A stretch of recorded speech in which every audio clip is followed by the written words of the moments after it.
Yes, did you hear that crunch? That is exactly what we're looking to achieve. So I'm going to take you through the process of how I make easy but delicious spring rolls. So we're going to start with the filling.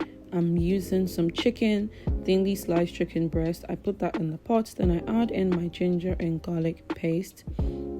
Then some chicken seasoning powder and a bit of salt.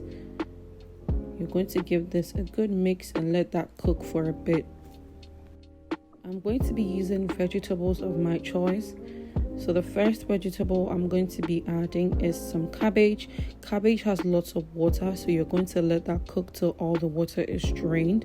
You don't want your spring roll feeling watery or soggy, but you want it juicy and perfect, which is exactly what I'm going to show you to achieve.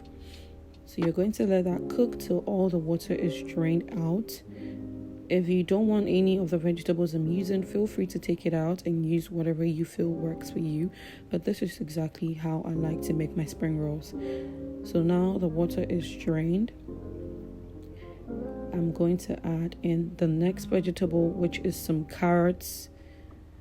Carrots is also slightly hard, so you're going to want to add that early so everything is just perfect and soft.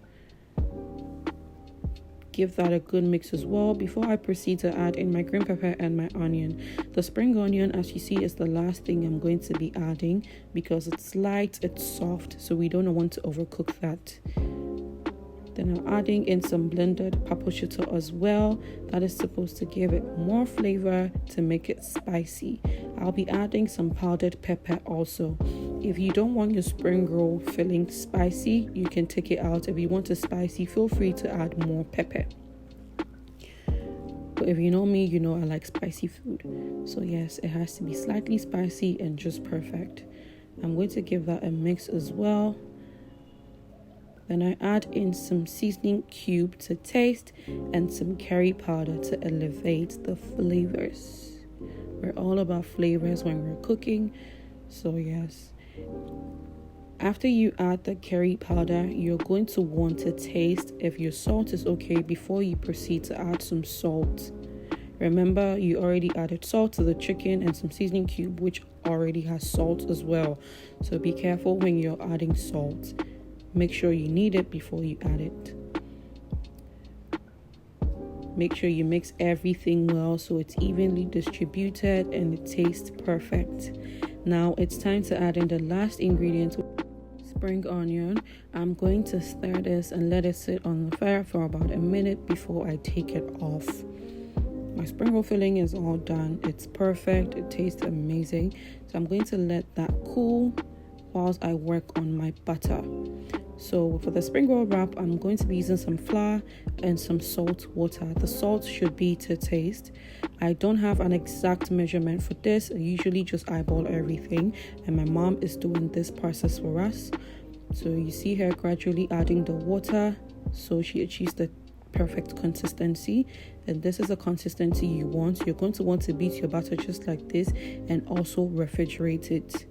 When you refrigerate it, it also makes you achieve the perfect wrap texture that you'd want. So after my spring roll batter has been refrigerated, I'm going to start with the wrap.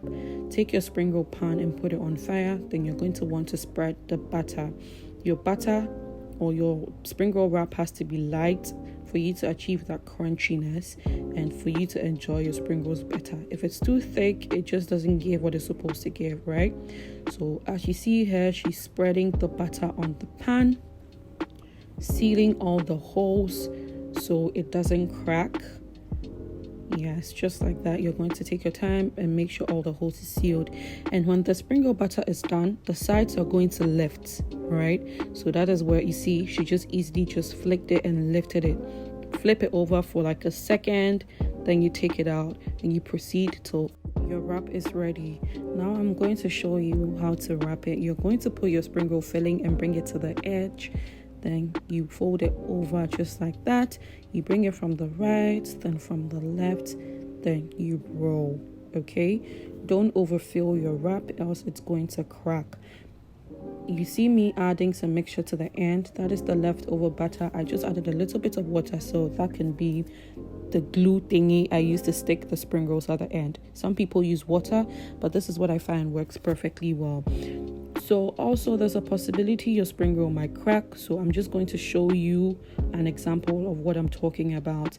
Don't be alarmed when it does happen, but if literally all your spring rolls is like that, then you're probably doing something wrong. So gradually you're going to be perfect, and that's going to happen less often. So yes, I'm going to show you how I roll it one more time, but this is just to show you the crack that I am talking about. This is what I'm talking about, right? That right there. Okay, so now the last roll I'm going to show you, put your filling and bring it to the edge, just like I am doing here. Okay, flip it on top of it. You bring it from the right side, then you bring it from the left side. Then you proceed to roll. You put your mixture at the end, so your spring roll would stick and close perfectly well. If it doesn't close and you're frying it, everything will just open into the oil and just spoil everything. You can refrigerate some of your spring rolls just like I'm showing you. Then you can fry some instantly if you want. So I'm going to fry this till I achieve a golden brown color, which is the perfect way to enjoy your spring rolls. Fry it on medium-high heat. If the fire is too high, it's just going to burn and it's not going to be properly fried, which is not what we want. We want it to be perfect and everything properly cooked, okay? So I'm going to flip this over. And as I said, I want a perfect golden brown color. Okay. So I'm going to flip it over one more time, which I didn't show. But as I said, this is the color I want. And my spring rolls is all done. I'm going to break it for you to just listen to that crunch. That is what we want. And that is what I achieved. Just listen. Exactly. My wrap is light. The spring roll filling is delicious. This is exactly how you want your spring rolls to be. Try it and let me know.